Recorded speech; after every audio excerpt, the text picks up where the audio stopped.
চব্বিশের গণ অভ্যুত্থানের পর বাংলাদেশ পুলিশের পোশাক পরিবর্তন নিয়ে শুরু হয় নতুন বিতর্ক।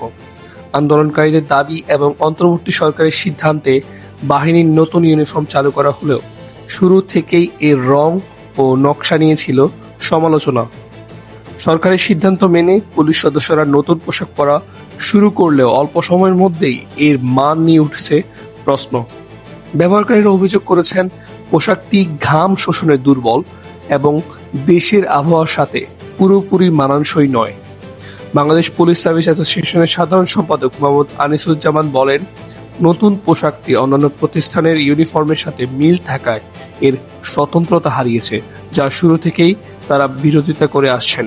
এদিকে সরবরাহকারী প্রতিষ্ঠান নোমান গ্রুপের দেওয়া কাপড় পরীক্ষার জন্য ল্যাবে পাঠানো হলে দেখা যায় চুক্তি অনুযায়ী মান বজায় রাখা হয়নি।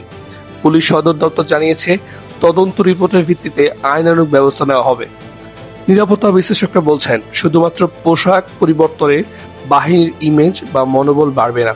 তাদের মতে, ভালো কাজের জন্য পুরস্কার এবং অনিয়মের জন্য শাস্তি নিশ্চিত করাই বেশি গুরুত্বপূর্ণ।